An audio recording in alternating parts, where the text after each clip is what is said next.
Shalom, shalom. First and foremost, I want to give all praise, honor, and glory unto Yahweh, Bahasham, Yahweh Shai, Bahasham, Rachak Wadash. Double honors unto our apostles and elders of Great Millstone that rule well. Much peace and blessings to all you sincere Akim out there that's pushing this 100% truth with all sincerity, faith with charity. This is your brother Ash from the Great Millstone Miami Camp, coming back with another lesson through the spirit and power of Yahweh, Bahasham, Yahweh Shai. Lord willing, this edifying to the elect of the nation of Israel. And it's going to be a quick lesson, okay? Just something I wanted to share, something that Spirit showed me, okay? After meditating on this scripture, reading this scripture, this is Matthew chapter 26, and we all know the story, so I don't have to get the whole context, but I'll start at 39. I start at 38. Alright. Then saith he unto them, My soul is exceeding sorrowful, even unto death. Tarry ye here and watch with me. Now we know this is speaking of Yahweh Shai, right? So Yahweh Shai is getting ready to be persecuted.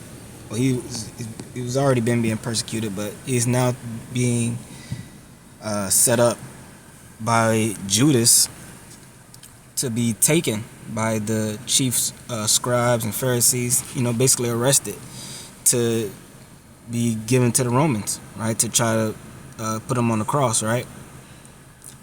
And he said, my soul is exceeding sorrowful even unto death. So he said he felt like he was about to die, basically.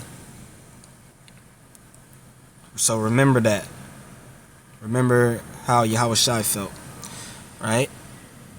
And he's speaking to his disciples saying, wait here and watch with me, man. Meaning, be on point, be circumspect, because it's about to go down, right? Verse 39, and he went a little further and fell on his face and prayed, saying, O my Father, if it be possible, let this cup pass from me. Nevertheless, not as I will, but as thou wilt. Okay?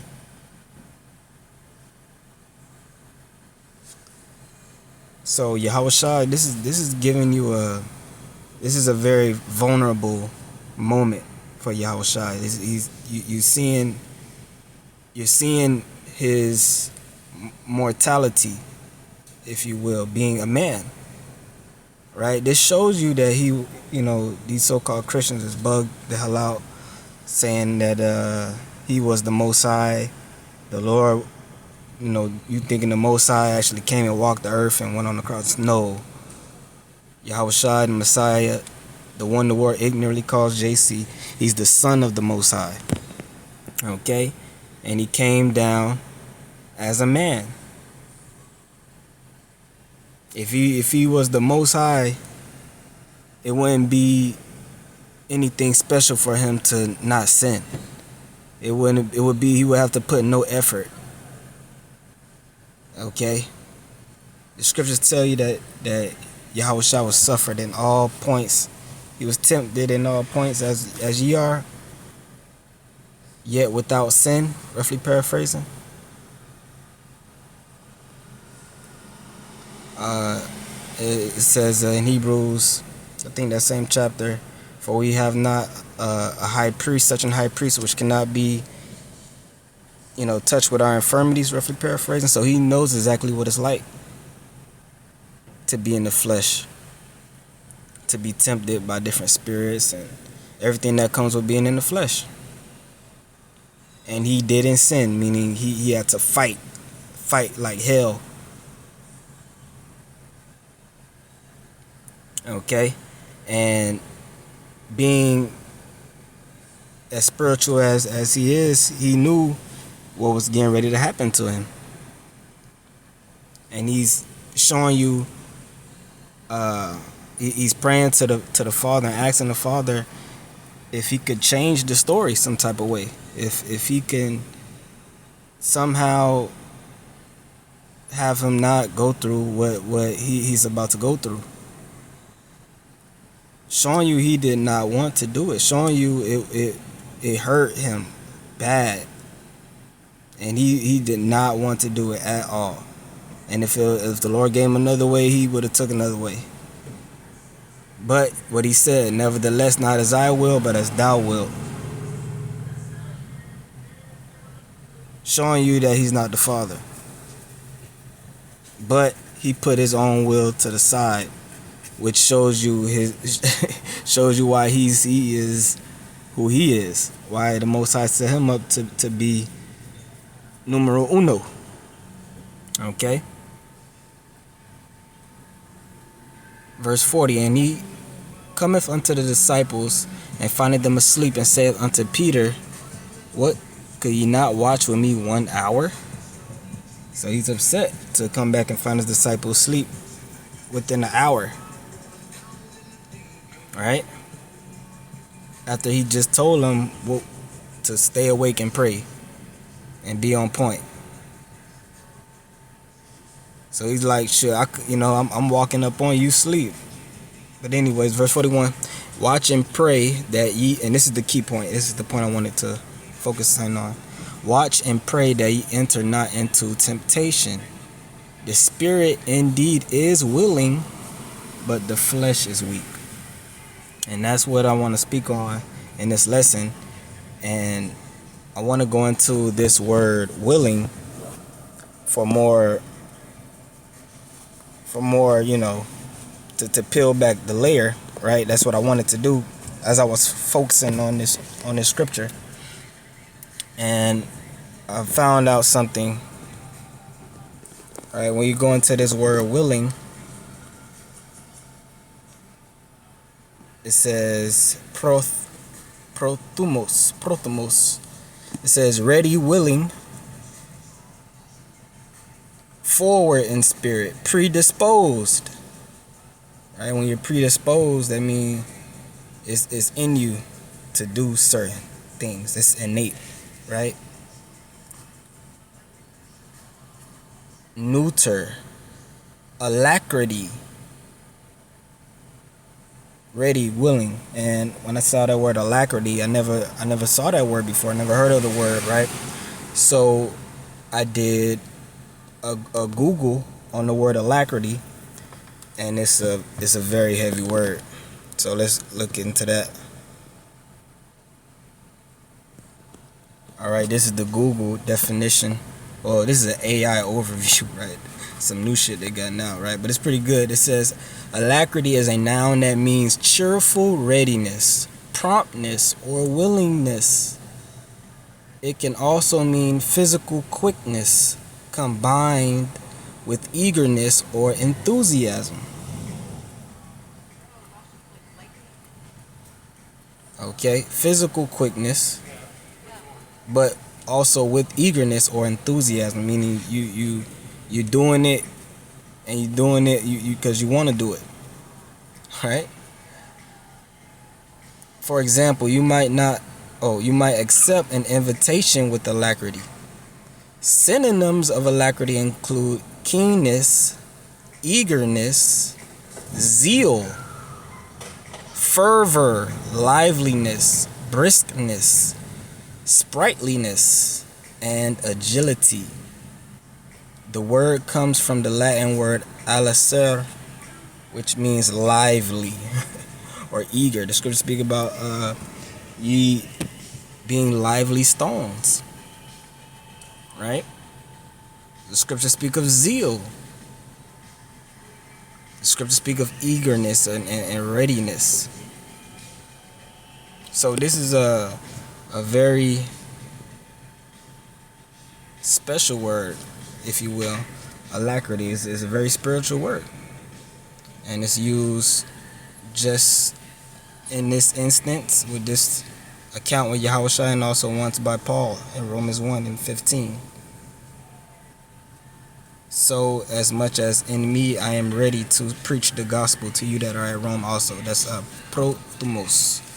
But in the Strong's definition it says alacrity. So that's very important when you think about it, when you look at it. So let's go back to the scripture.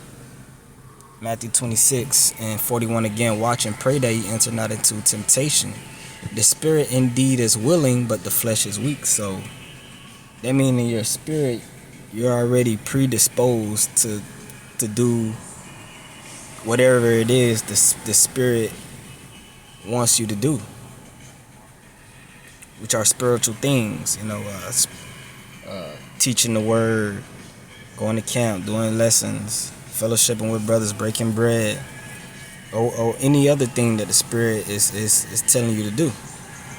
Study, of course, read, pray. The spirit may want you to get up and go do something in particular, right? So it's never a case where in your spirit you don't want to do those things, because all those things are, well, of course it shouldn't be. If you're a sincere brother in the truth, that's never the problem, that you have a problem with actually doing spiritual things. No, it's not directly that. It's never that. It's always situational, which are the things of the flesh, the things of this world, carnal things that try to get in the way, whether it be time, energy, resources that you may have, right? Because those are the things that Satan has control over. He has control over the things of the flesh. And he's definitely going to use or try to use those things to get you to not do the spiritual things, the spiritual warfare. That's what it means by the flesh is weak. So yes, the flesh gets weak. This flesh can definitely get weak. Where your flesh is bound by the laws of this world. And that's why Yahushua said, watch and pray that you enter not into temptation. Yahushua, he perfectly understood the concept of your spirit being willing, but the flesh is weak. He's in this moment, he's living it. Not only is he living it, because some people can say, oh, it's easy for the Lord to say. He's the Lord. Like a Christian will think that, because you thinking that he was actually the Most High God, when he wasn't. He's not. He's the Son of the Most High God, and he came down and as a man in the flesh. So it wasn't easy for him to say. He's right now, as he's saying this, he's sorrowful exceeding unto death. He feels like he's about to die.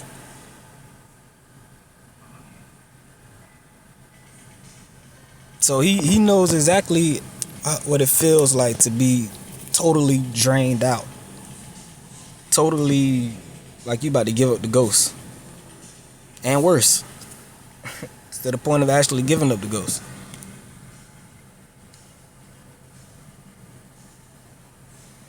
And the point of all that is to actually overcome that. That's the test. That's the point, is to overcome. And we don't have to. The beautiful thing about it, we don't overcome through our own might, our own flesh, because the Lord already said the flesh is weak. So how do we overcome? Right? This is the book of Romans chapter 8. Which this whole chapter is good.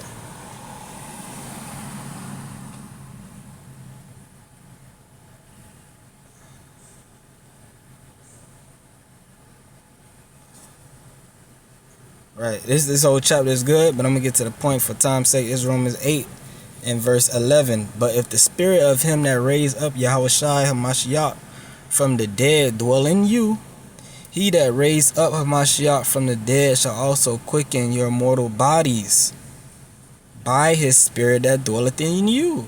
You see that? So his spirit, that's spiritual power right there. The Lord said his spirit can quicken your mortal body. So the Lord can have it to where you ain't eat in a week, but you feel satiated. The Lord can have it to where you ain't slept in days, but you're not tired. The Lord don't have that power, and I'm talking to myself first. Remember, this lesson started from me thinking to myself. So that's all comes with prayer. That's something that we have to pray about. The Lord, quickening our mortal bodies through the Spirit, which is a real thing, but it requires faith.